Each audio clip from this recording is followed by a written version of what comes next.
Olá, eu sou a Aleca Rocha, atriz, e interpreto seu caso virtual de relacionamento bizarro aqui. Agradecendo a seguidora que emprestou o nome para a história de hoje, Joelma, idade 27 anos, vendedora. Eu nunca entendi essas mulheres que ficam loucas, perdidamente apaixonadas por árabes na internet. Eu já vi um monte de grupo em várias plataformas e elas ficam doidas. E eu não consigo entender porque, pelo menos na região que eu moro, tem árabes ao vivo. Então, por que eu vou ficar imaginando uma coisa que tá lá do outro lado do mundo? Na verdade, eu não entendia. Depois do que eu passei, eu comecei a assimilar, porque na verdade, os árabes que eu tive contato primeiro e que estão mais perto da gente são caras normais, que não têm uma qualidade de vida super alta, e já esses da internet, eles passam um luxo, todo um glamour que faz a gente cair no conto do tapete voador. Prestem atenção no que aconteceu comigo. E aí é importante eu frisar aqui que não teve diferença nenhuma entre o árabe normal ao vivo e o árabe com muito ouro online. Eu fui pro fundo do poço com os dois, posso provar. Eu sempre tive uma facilidade muito grande para comunicação e venda. E foi isso que eu fui fazer, vender roupa no Brás. Eu sempre trabalhei assim desde os meus 16, 17 anos por lá. Então eu sabia de todos os fuleiros que existiam naquele lugar. E pulei de um fuleiro mais ou menos para um fuleirão, né, para trabalhar na loja dele, porque esse árabe ele tinha 7 filhos. Os filhos já eram grandes e ajudavam ele na loja. Eu já tinha uma fama de que conseguia conversar, chamar as pessoas para a loja e trazer lucro para eles. Então ia passando de boca a boca que se eles quisessem lucrar, a coisa era me contratar. Lá ele queria que mais pra frente eu assumisse até um cargo meio que de gerente. Então ele começou a me mostrar direitinho para eu decorar o nome de cada camisa, de cada marca, cor. Pediu para que eu separasse as roupas em tamanho, homem e mulher. Tinha um estoque gigante para arrumar, tava tudo muito bagunçado. Tava tudo muito bagunçado.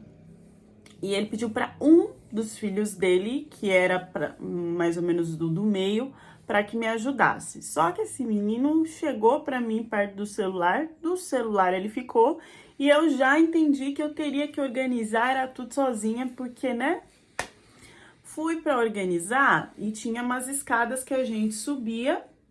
Fui para subir nas escadas do estoque e enquanto eu tava colocando, tirando roupa de lá, eu percebi que a cada subida ele me dava uma secada, principalmente quando eu tava lá em cima. Ainda bem que eu sempre fui de calça. As meninas de hoje em dia gravar, fazer aquele furdúncio todo, falar que era certo, mas eu não fiz isso não, eu tava gostando, até porque o do meio era bonitinho. Era um bicho charmoso. E tinha umas correntes de que parecia que era ouro assim, né?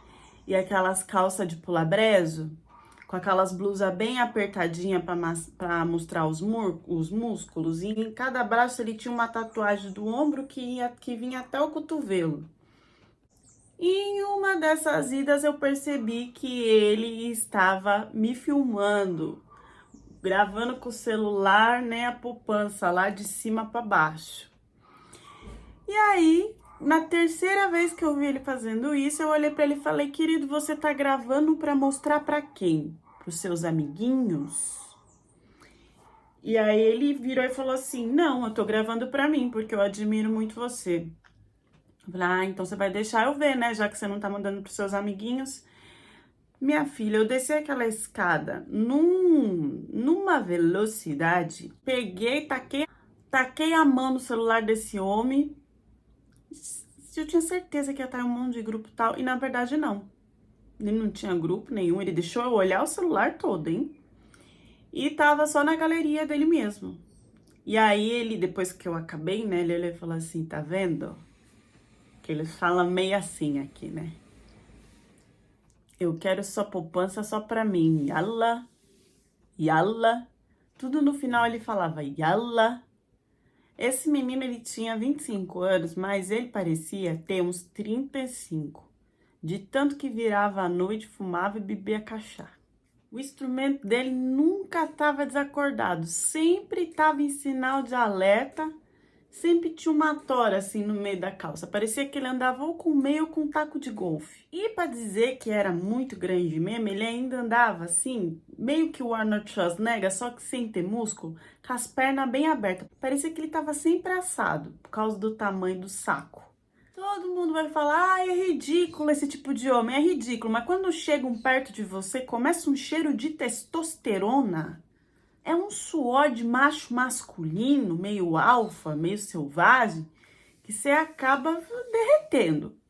Eu lembro que ele pegou assim nas minhas bochechas e falou, e aí, quer ser minha poupança? Yala. E eu só, yala, yala. Para ser minha esposa vai ter que usar a camiseta mais comprida, yala. Eu, yala, yala. Um dia trouxe girassol e bombom de chocolate.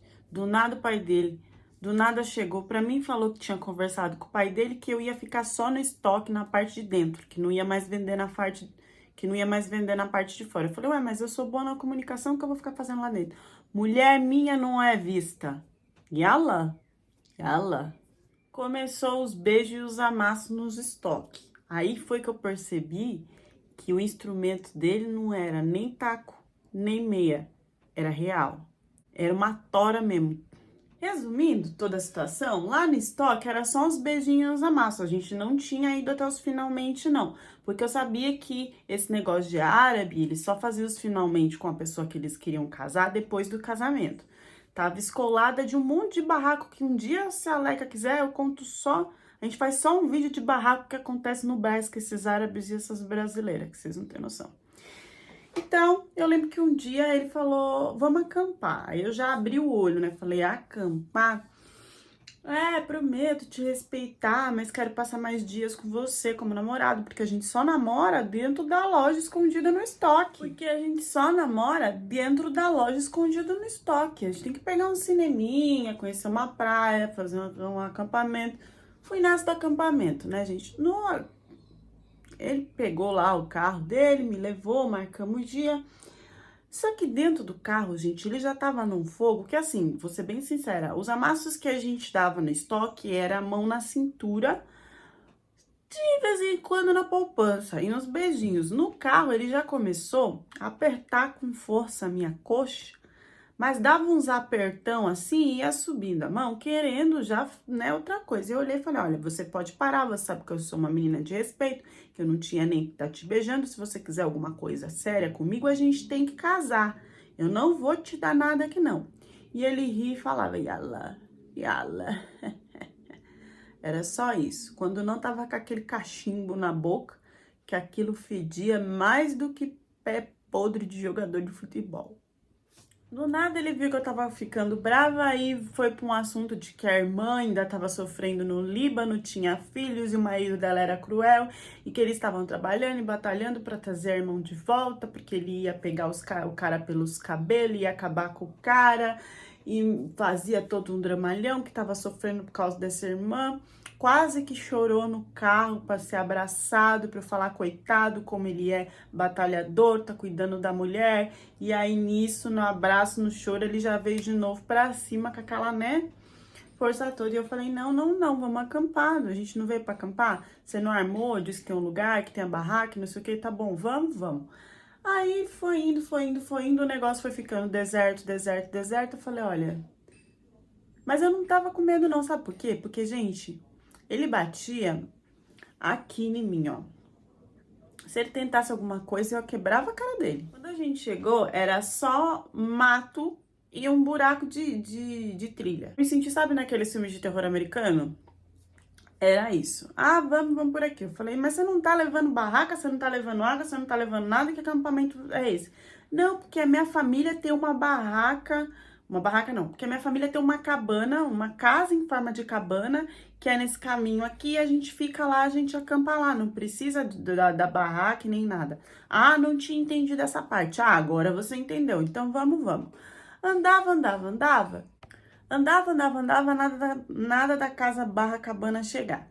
Esse cara começou a me abraçar, me atracar lá no meio do mato. Eu falei, a gente não vai pra cabana? Não, nós já vamos. Beijava, me abraçava, eu via assim, né, ele de baixo, que ele era baixinho, e ele me olhava assim de cima. E aí ele virava assim, calma, amor, calma, Yala, Yala, calma, vamos aproveitar aqui um pouquinho.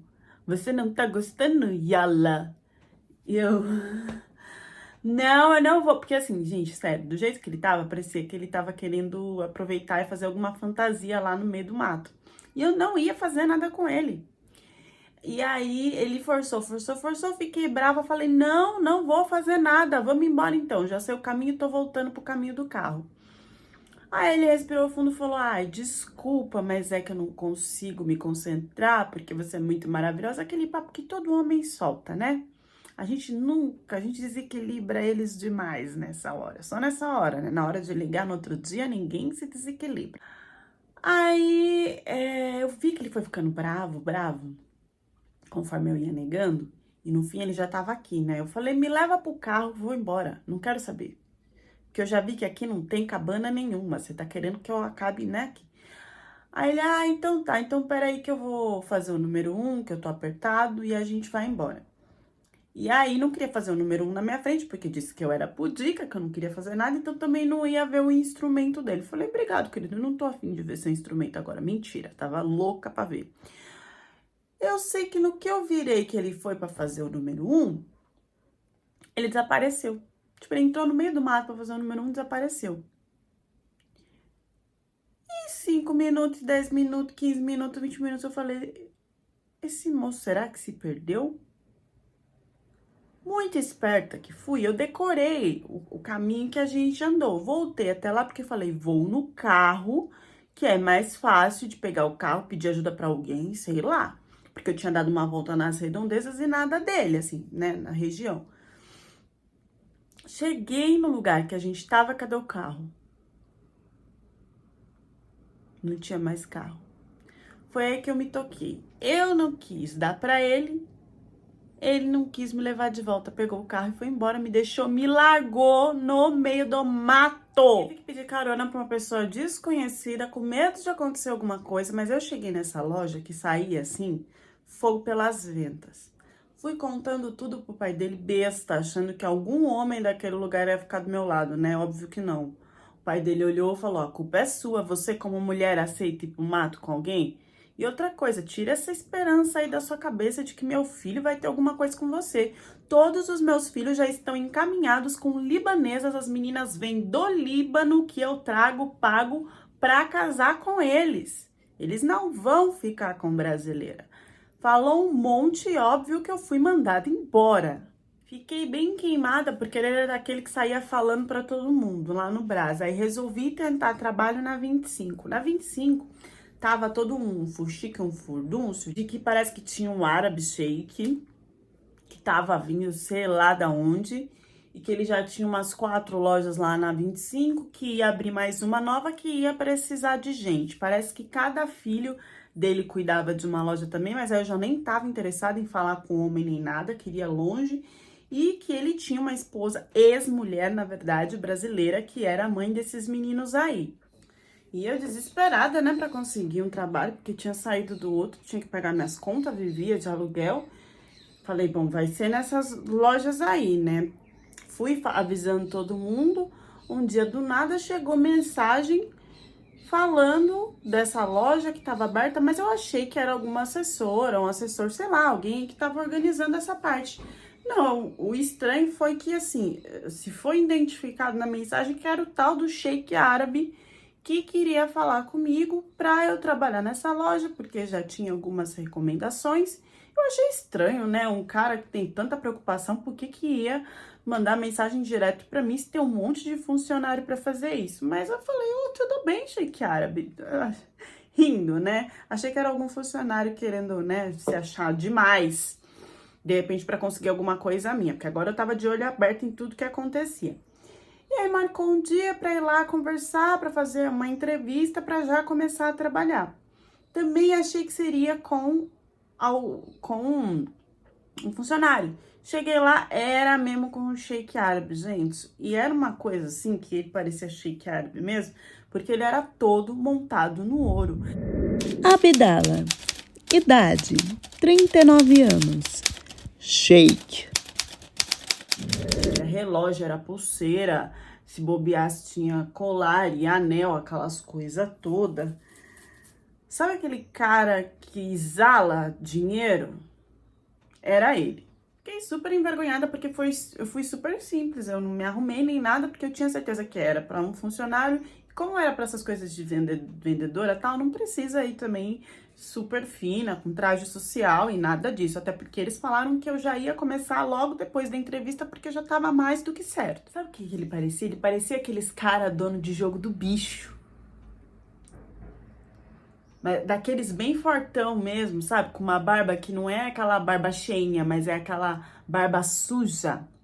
E logo eu já fiquei com medo de perder o emprego de novo, porque, óbvio que ele falou, ele veio falar que depois do trabalho, a gente não podia comer junto, que ele ia me levar e eu ia negar, porque eu já sabia o que tinha acontecido com o outro, não queria passar por isso de novo e tava com medo de negar e perder o trabalho também. Mas eu neguei. Neguei a primeira, neguei a segunda, neguei a terceira, mas era assim, uma, duas vezes na semana ele me vinha com essa conversinha. Agora, vocês já tiveram período fértil? Mulher, quando tá no período fértil, tudo muda, né? Sobe um fogo pelas ventas, assim, às vezes a gente vai aceitando qualquer coisa porque a gente quer mesmo é esvaziar todo o desejo, né? Aconteceu isso comigo, ele veio falar comigo bem no período fértil, eu tava, ok, vamos lá pra essa jantada, pelo menos para dar uns beijos. Só que ele me tratou super bem nesse jantar, eu até fiquei meio assim. E aí ele falou assim: antes do jantar, vou te levar para comprar uma roupa, porque ele sabia que eu não ia ter roupa pro lugar que ele tava querendo me levar, porque, gente, era uma fineza o lugar. Nossa senhora, aqui no Brasil, mas parecia que você respirava ouro e já soltava diamante cravejado. Então ele me levou num shopping também, um shopping super de luxo daqui do Brasil, me comprou um vestido, fez eu vestir, escolher tudo isso para encontrar com ele à noite para jantar depois do trabalho. Porque assim, só faltava ele pediu para fazer o meu pé, para fazer minha mão, para fazer o cabelo, depois já vestiu o vestido, depois eu encontrar com ele, o motorista veio me buscar e eu já tava assim. E vamos combinar. O outro que não tinha me dado nada, me cobrou, né? Assentada, não fiz, me deixou lá. Eu tava com medo desse, que ia ser no jantar. Mas, gente, não aconteceu nada. Esse cara foi um cavalheiro e só me perguntou sobre futuro, sobre o que eu penso. Parecia que ele tava me analisando mesmo para que eu fosse a esposa dele. Tanto que, enquanto ele falava, e eu sempre depois que eu respondia, ele fazia, muito bom. Parecia até que ele tava, sei lá, analisando para contar para alguém que também iria aprovar, tava parecendo uma entrevista de emprego. Depois disso, ele foi me elevando, né? Assim, gente, era cargo simples, tá? Não é nada que ganhe muita coisa, mas ele foi assim, né? Fazendo eu subir lá na loja, ficar em cargos mais importantes da parte de venda. E ele foi me perseguindo, me perseguindo. Então sempre tinha o jantar, mas nunca passava para um beijo ou para alguma outra coisa. Era só o jantar. Então eu fiquei feliz, né? Tô comendo bem, tô ganhando roupa bonita, tô sendo bem tratada, tô crescendo no trabalho, tá tudo certo. Até que eu tive um problema na minha casa. A minha casa que era alugada, o dono resolveu vender sem. Eu não tinha contrato, né? Foi na amizade. Então, aquela coisa. Você tem, sei lá, 2 dias para sair daqui. Gente, eu não conseguia achar outro aluguel, as pessoas queriam aqueles cheques, né, que é calção, e aí a minha conta no banco também não tinha dinheiro, eu não tinha para onde ir, porque eu era a única da minha família que estava em São Paulo, a minha família era toda do Nordeste. Eu não queria voltar para lá, tava começando a crescer agora aqui. Não sei se eu poderia ficar na casa de algum amigo. Comecei a ficar desesperada com isso e em um dos jantares eu abri para ele essa situação. Ele falou, nossa, mas por que você não me falou? Não tem problema nenhum. A gente bate um contrato, né, do dinheiro que você precisa, ou a gente vai descontando no seu trabalho, ou depois, quando você puder, você vai me dando. Se você precisar do dinheiro todo do mês ainda para suas coisas, também não tem problema. A gente bate um contratinho e aí eu te ajudo com isso. Eu não tinha muita saída e eu aceitei. E, gente, o contrato, ele tava em tudo menos português, né? Tava em inglês e árabe. Eu falei, isso aqui nem, pensei comigo, né? Isso aqui nem vale no Brasil, tá em árabe. E ele bateu o pé que tinha que ser assim, porque era das raízes dele, porque era a língua dele. Eu falei, que ótimo, porque o que eu sabia que eu tinha conversado com umas amigas que eu tinha que fazer direito não era nem em português, então não ia valer nada no Brasil. Eu achei ótimo. Gente, esse homem me ajudou. Ele me ajudou com dinheiro para o aluguel da casa. Depois me ajudou com dinheiro mais para móveis, eletrodomésticos, essas coisas.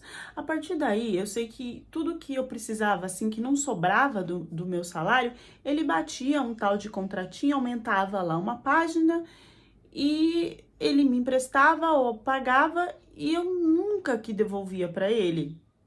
E um dia eu cheguei para ele e perguntei, mas por que você está fazendo isso? Por que você está me ajudando tanto? Eu não estou te dando nada em troca, né?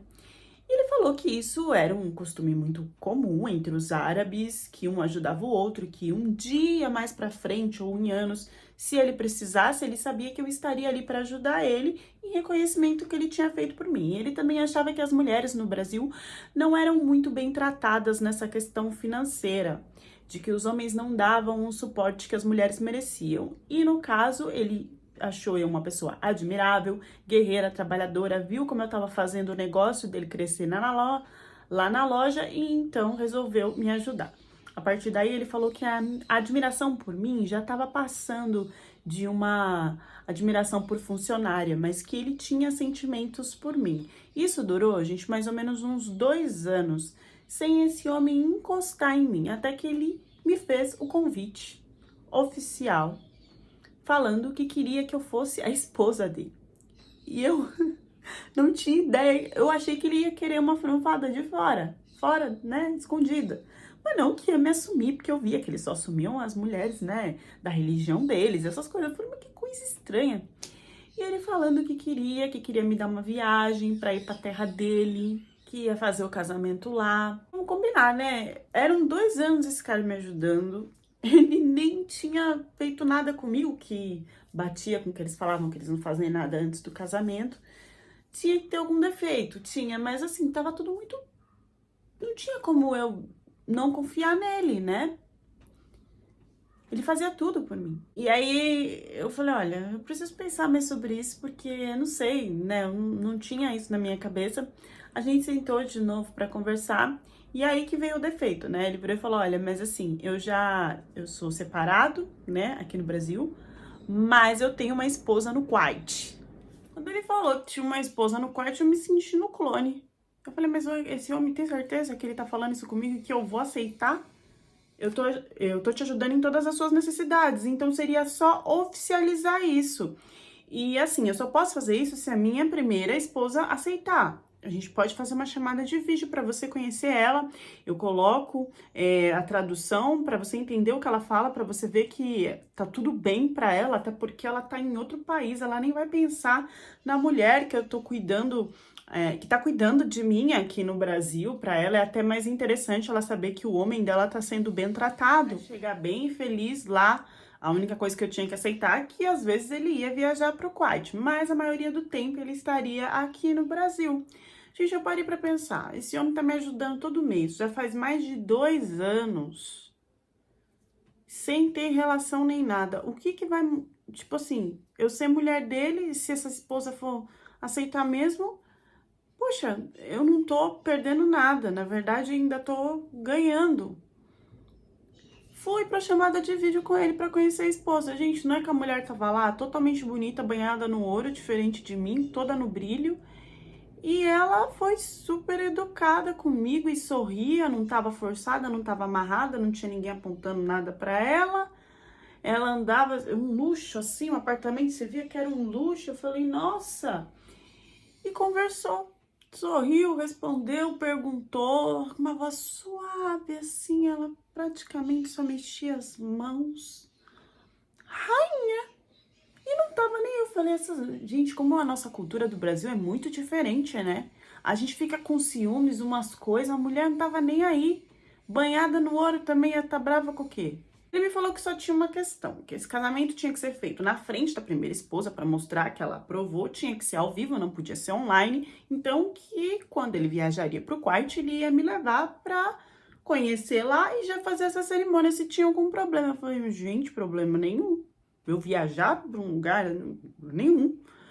E eu não tinha passaporte, não tinha nada, ele fez tudo pra mim. E às vezes a gente fazia chamada de vídeo e sempre tava essa esposa, mas ela chegou a ser até... Ela é muito simpática comigo, muito sorridente, não tinha como eu ver que ela tava fingindo, nada. Eu fiquei desacreditada, mas tudo bem. A gente seguiu assim e não tive nenhuma relação com ele. Ele falou, a gente só vai ter alguma coisa depois do casamento, depois que a minha esposa bateu o martelo. Eu achei respeitoso. Pulamos pra parte de ir. Gente, eu não sabia mesmo se eu tava no Kuwait, se eu tava em algum país perto do Kuwait. Eu não sei. Que eu vi na passagem, não entendi muito bem o nome. Eu fui desse jeito mesmo, porque era anos confiando nesse cara aqui. Anos dele me ajudando, nada tinha dado errado. Por que agora ia dar alguma coisa errada?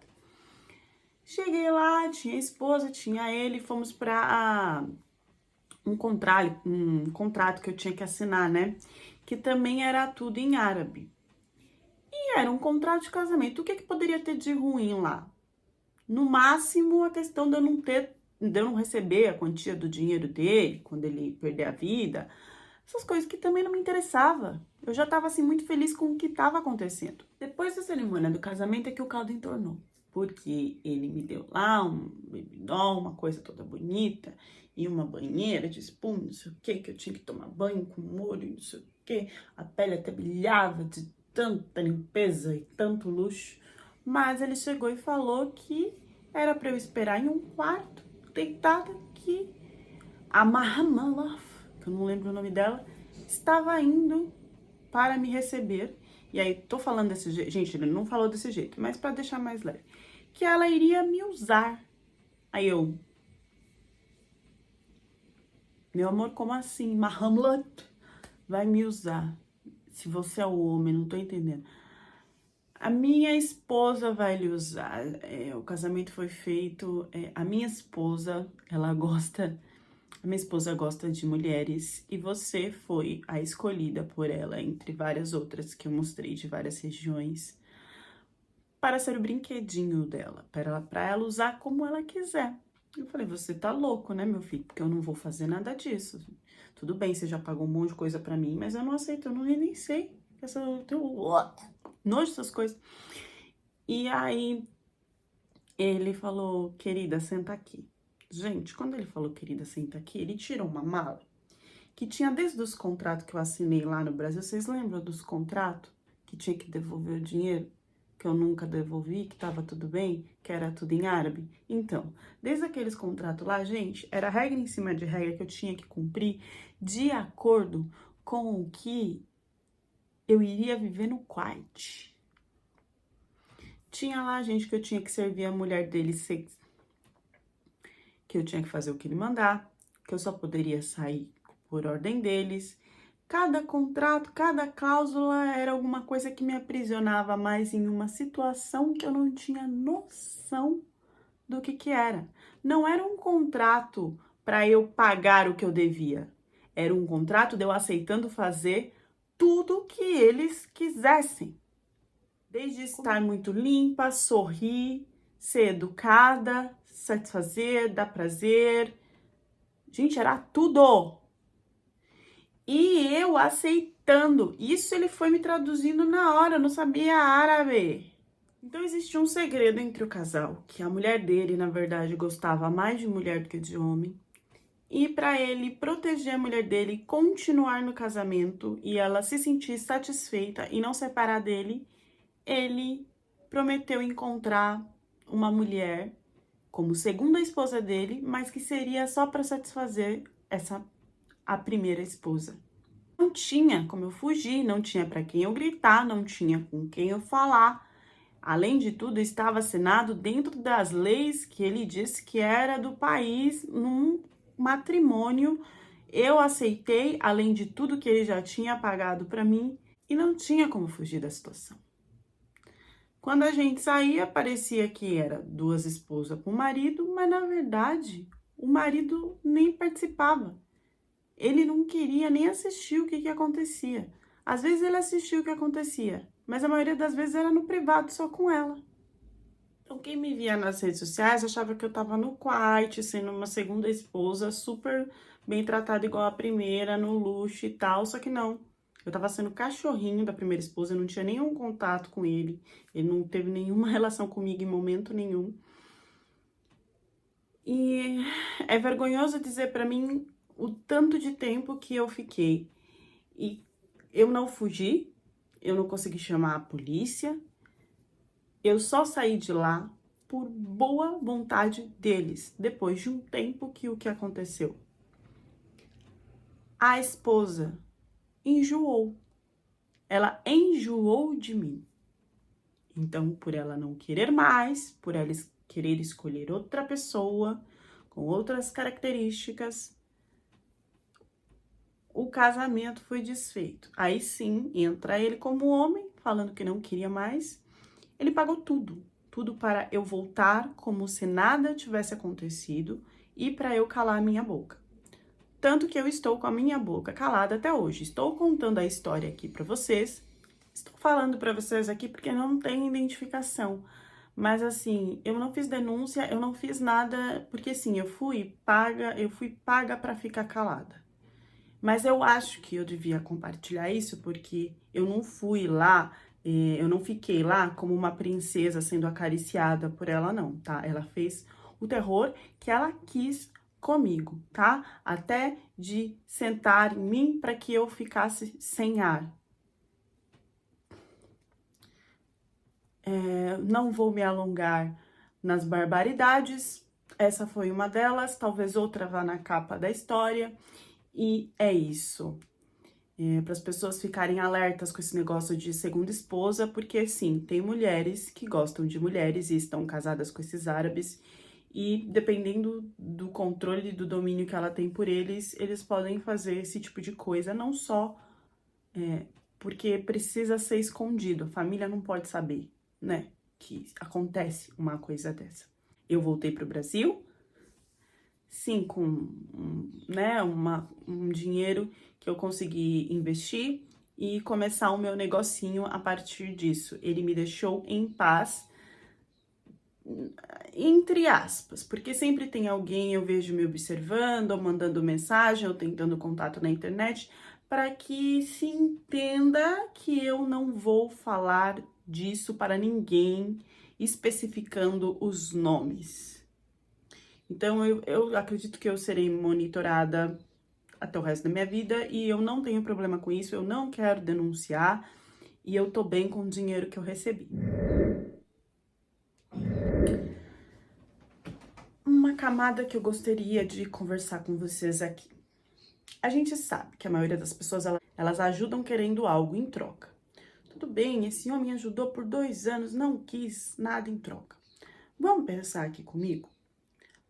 Nós, como mulheres visionárias, independentes e inteligentes que somos, se ela tivesse pegado esse dinheiro que esse homem ajudou ela e tivesse investido no negocinho que ela teve hoje depois de passar por esse auê todo, se ela tivesse investido, ela ia precisar aceitar ir para o Kuwait para casar? Ela ia precisar fazer tudo isso e passar por tudo isso que passou? Estou sendo aqui super cabeça aberta de aceitar dinheiro de um homem, porque o cara tá dando, e é interesseira, tá, mas é porque eu gosto de ver sempre o lado positivo da história, independente daquilo ali que a mulher fez, que eu jamais faria, eu não quero julgar. A depoente estava confortável recebendo esse dinheiro, eu não estaria, mas, vamos lá, se ela tivesse trabalhado desse lado de mulher independente, mesmo aceitando dessa forma errada, ela tinha pegado esse dinheiro e tinha feito dela e tinha caído fora antes. Por que foi mais confortável ficar só recebendo? Por que parar nesse conforto que você não sabe o dia de amanhã o que vai acontecer? Por que não aproveitar essa oportunidade e fazer o seu?